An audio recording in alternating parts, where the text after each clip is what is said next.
my esteemed panelist with me, and just a minute. Dr. Vamshi Krishna from Hyderabad. Are you there, Vamshi? Yeah, I'm Dr. there. Vamshi? I'm there, Ankur. Yeah, thank you. Dr. Chaturbhuj Agarwal from Delhi. Are you there?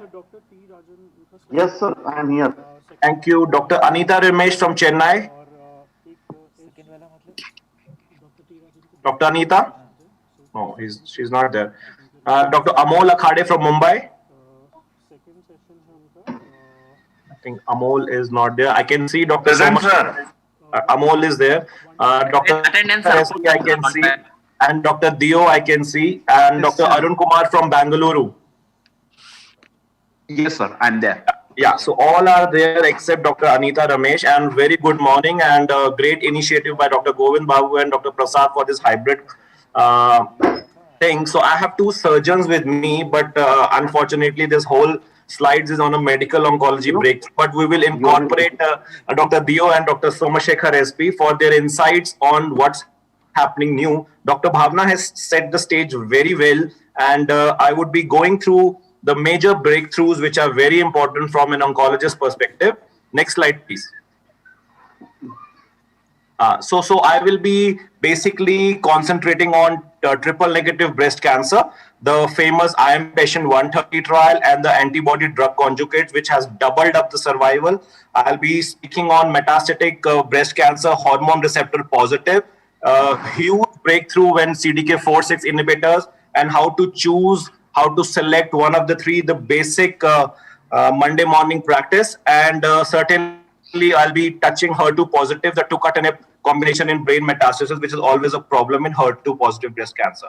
So straight away, my first question to Dr. Dio, who has been my teacher as well at AIMS. So Dr. Dio, regarding triple negative breast cancer, there is a huge shift, paradigm shift in last, I would say, 2 to 3 years. So seeing your practice, 3 decades, for 2 decades at AIMS, what do you see this disease, and what is a major breakthrough which you have known from your medical oncology colleagues at AIMS?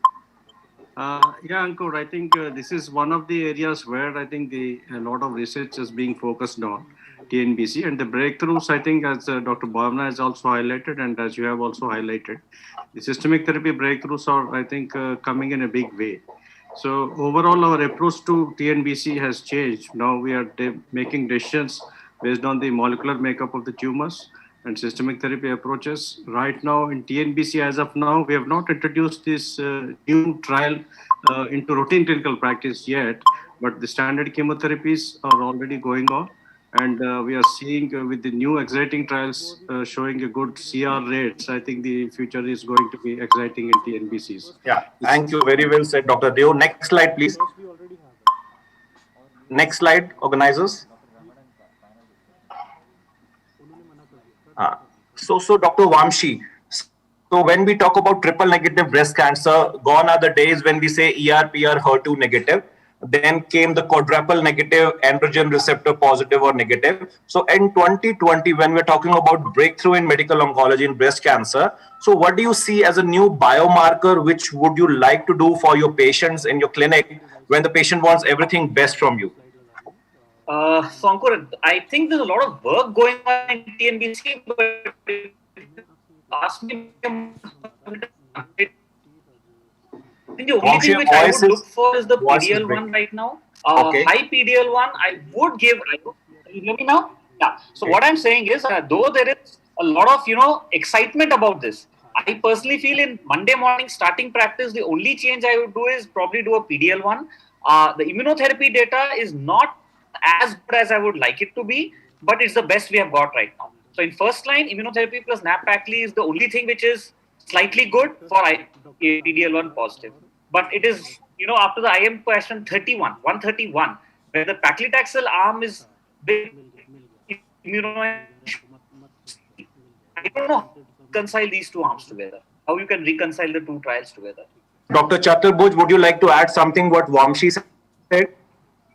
So again, I am also not a very big fan of immunotherapy, and as told by Dr. Vamshi, that after this IM patient 131, it has again raised that challenging issue whether we should be keen in using immunotherapy upfront in TNBC, because most of the time so we are discussing breakthroughs, and as told by Bhavna ma'am very nicely, that breakthrough is something which is going to change our clinical practice rather than giving us a clinical trial.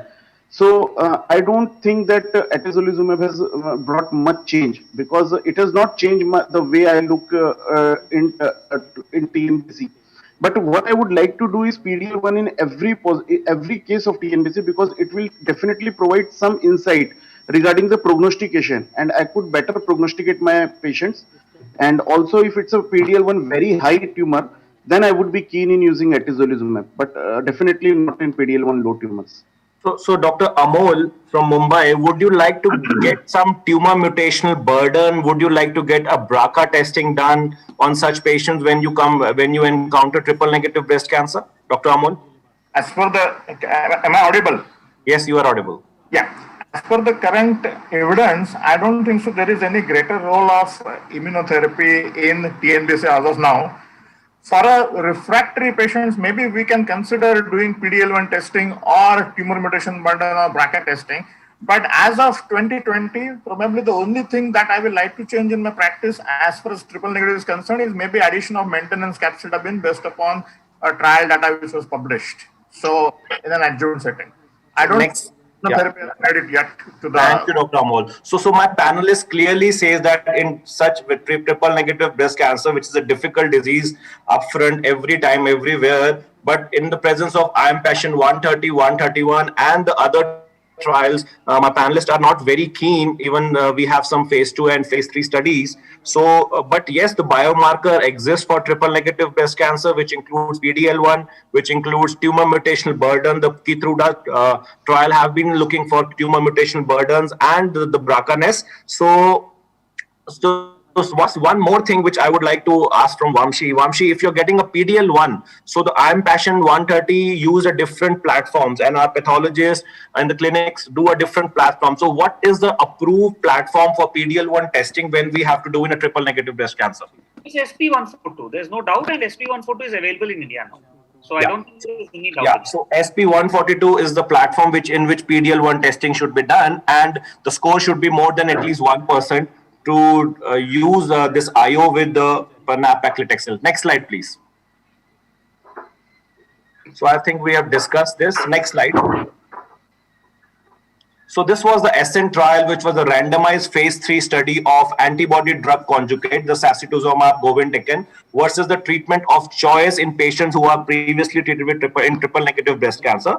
A big study of 529 randomized half-half 1:1 fashion, and the PFS advantage with this antibody-drug conjugate was 5.6 months versus 1.7 months. It was a heavily pretreated triple negative breast cancer, and overall, the median overall estimated was 12.1 versus 6.7. So hazard ratio 0.48 and very significant p-value. So this is the drug which can be looked forward when it comes to practice, and further studies are required. So the most important part with this antibody-drug conjugate was that it was very well tolerated, using down the line post many lines of therapy, very low treatment related discontinuation rate of just 4.7%, no severe cardiovascular, neurological, or any interstitial lung disease, or even the death related have been reported. So with the big study of 529, 267, 262 patients. So this was coming up like the PFS was 4 times and the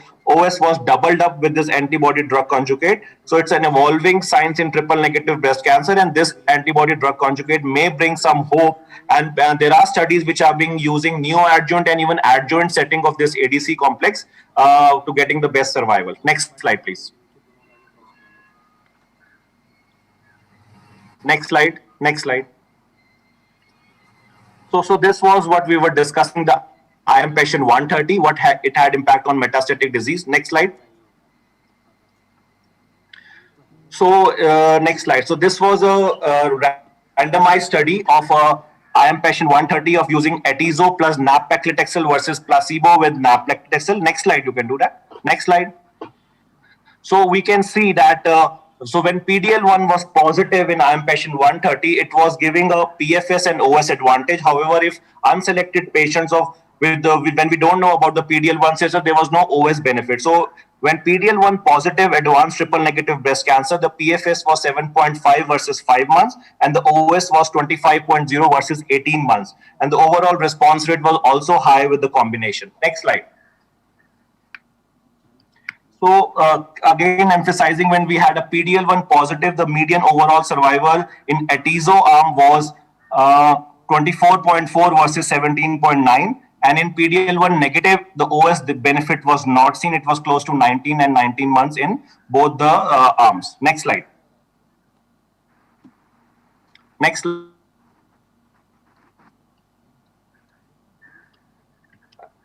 So further data, next slide please. So apart from Atezo, many other studies have used the Keynote 1-1 trial, which was pembrolizumab versus placebo in treatment of choice and treatment negative. There was an attempt of using pembrolizumab and eribulin combination in triple negative breast cancer, and there was an attempt of even using Atezo with HDAC inhibitor, the anticostat drug, which was used in last year ASCO 2020. So there is work going on in triple negative breast cancer, the combination of immunotherapy with chemotherapy, other drugs like eribulin and HDAC inhibitors. So my panelists at this point of time in India, and Vamshi, Amol, and Dr. Chaturbuj, feels that at this point of time, apart from PDL1, we do not have a major biomarker. So we have to look forward for these drugs and IO combination later on, and they could be useful particularly in triple negative breast cancer. Next slide. Next slide. We have discussed this. So this is the association of tumor mutational burden. If we have a high tumor mutational burden, more than 10 mutes per megabase, and we are using pembrolizumab, so that there is a overall survival benefit when we have a high tumor mutational burden and the usage of IO in triple negative breast cancer. Next slide. So we have discussed this. Next slide. So this is a combination. These are various studies of pembrolizumab monotherapy in triple negative breast cancer. So all of them were heavily pretreated. So if our PDL1 is positive, we have a response rate of around 18 to 20% across various. And if PDL1 is unselected, we have a poor response of 5% or 9% in study 2 and 4 in this table. So pembrolizumab monotherapy, we have to select our patient on the basis of PDL1 or on the basis of tumor mutational burden. There could be a rise or a ray of hope in triple negative breast cancer. Next slide. So coming on to hormone positive breast cancer, we have major breakthroughs in the form of CDK4/6 with an endocrine partner, and now we have a new drug, abemaciclib, which we can use alone also at a dose of 200 milligram twice a day in heavily pretreated patients. And again, we have a PIK3CA inhibition, which is coming up. So we'll be discussing these two parts. So my question to Dr. Somashekhar, so these hormone positive breast cancer patients, we have been using tamoxifen, anastrozole, letrozole. So what do you see with these new class of drugs? Your patient must be coming to you. So how do you feel such combinations as a surgical oncologist point of view? Dr. Somashekhar. Yeah, Ankur, see, the things that are changed, you covered excellent in TNBC. The other two aspects which we actually, when we day-to-day we sit in MDT team, we look at it. Number one, integrating also BRCA testing and then PARP inhibitors. Number one, it's very important to know that. And also, if you look at the Keynote trial, even though the non-immunotherapy arm carboplatin response were also quite high, 66%. Second thing is, also if you see the presentation in St. Gallen last time, the carboplatin impact on BRCA negative patients was more than patients who are BRCA positive. So now when we have this, so new array of things have opened in triple negative. Gone are the old days, we just had chemo 1 line, 2 line. Now there are more than one molecule, integrating them is very important. Now the same way when you have hormone positive, HER2 negative patients, gone are the days everybody gets chemo. Now most of the patients are a candidate outside the chemo. Even if they have a visceral metastasis, not just a good mats in the bone, as long as they're not in visceral crisis. We presented a paper of 114 patients of CDK4/6 usage in Indian population in ASCO, which has come already as an abstract and now in the global JCV we're going to publish. Almost there is a paradigm shift of more than 50 to 60% of metastatic breast cancer patients who are HR positive and HER2 negative moving to non-chemo based treatment. So this is a new thing which is excellent. Toxicity is very low. Patient tolerability is very good. Patients are maintained for 1-2 years. Some of our patients are more than 2.5 years well. So this actually moved from the conventional thing like stage 4 visceral mets chemo is the option. We are totally moved away from that. So this is an exciting thing already integrated in India last 3 years. And there is already Indian data which has been published from our group both in ASCO and also global JCO. Very well said, Dr. Somashekar. So with this new drug CDK4/6 and now alpelisib, which is, I contract Dr. Bhavna Surohit, the drug is not very costly, same as the rate of Palbo and Abima, some 60,000 rupees per month. So these drugs have changed our way of treating this hormone-positive breast cancer. Next slide.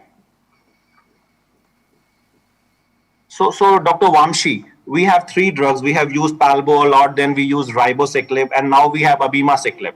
So how do you choose these 3 drugs? On what parameters do you use? On what are the factors? The cost is also a concern. The toxicity is a concern. The menopausal status is a concern. So how do you use 3 drugs? This is the main slide of the day, and I will be involving Dr. Amol and Dr. Chaturbhuj also, and Dr. Bhavna, you can also chip in if you want. So how do you use these drugs? How to choose which drug for which patient in your practice? Next slide, please. Dr. Vamshi.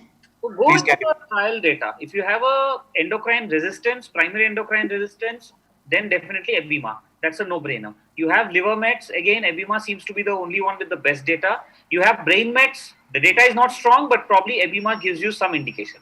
Rest of patients, you have a premenopausal, Ribo seems to have the data for you. A postmenopausal, standard patient without anything, you can use any of them. For me, the dosages are not really an issue. Balancing the dosages is not as bad as it is made out to be. Patients are okay with taking twice a day. Toxicities are all okay. I have used Abema in a couple of patients, and so far the toxicities have not been so dangerous as we were worried about. So for me, it's the disease, the menopausal status, and the resistance that really matters in deciding what we do. Dr. Chaturbhuj and Dr. Amol. So, sir, I think most of the thing has been nicely covered by Vamshi sir regarding the use. But I would like to add that if there is a primary endocrine resistance, then I would be slightly more in favor of abemaciclib, although I am not a very big fan of Abema because we have a very 2 good drugs. So my personal experience with abemaciclib is lot of diarrhea. It's not like that we can't control the diarrhea, but when we have a more safer drug, why to use abemaciclib? So abemaciclib I would definitely reserve for only those patients with brain mets and with primary endocrine resistance. Regarding premenopausal, obviously ribociclib has a upper hand, and I don't find any subset of patient where exclusively palbociclib, except yesterday we had a patient with liver cirrhosis.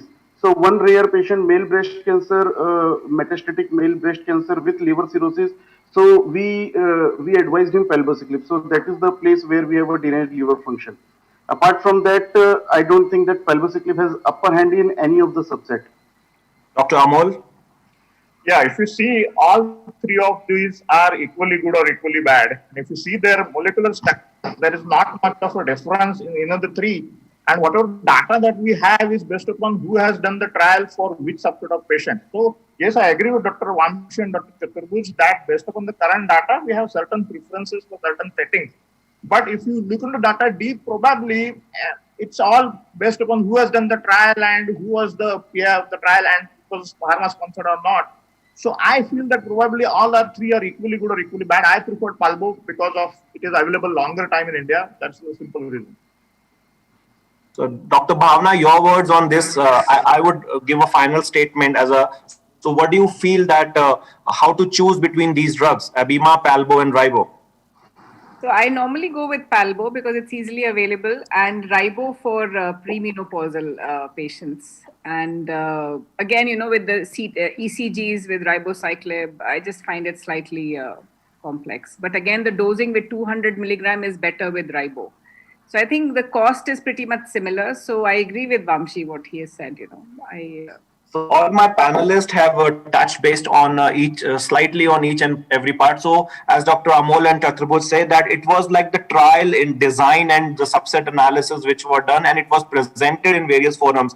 So indolence versus aggressive disease. Yes, I agree. If there's a primary resistance, the ABEMA trial was the Eli Lilly does not proclaim that it is a brain involvement, but it was in the animal study, and in the early part of the study, it was shown that it has a penetration in the leptomeningeal. Yes, the disease-free interval and the time to recurrence, which tells us about the aggressiveness. So the Monarch 2 touch on that. So overall survival data we have with all the three, but ribociclib and abemaciclib data is conventional. Toxicity profile. So all these have off-kinase CDK inhibitors. So abemaciclib have a different off-kinase CDK inhibitors. That's why the diarrhea is a problem. But we've discussed many times and seen in our Asian patients that the diarrhea is not problem. So if counseled well and if Imodium is being used judiciously, this diarrhea can settle, and it's the first 2-3 cycles which matters. Regarding the ECG things which Dr. Bhavna touched upon on ribociclib, yes, in first cycle on day 1 and 14 you have to do ECG, and second cycle one time. There onwards you don't require even ECG monitoring in ribociclib. The menopausal status, yes, the ribociclib in Mona Lisa was being used in a premenopausal patient, but yes, in India we have a label of all three drugs in premenopausal status, and cost is a concern.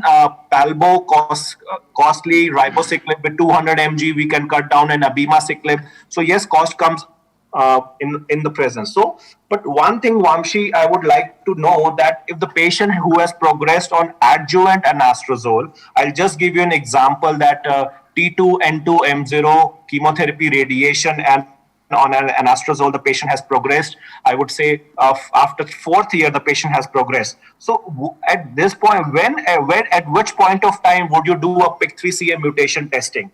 Progressing on anastrozole or progressing on CDK4/6 fulvestrant combination? So we want to know.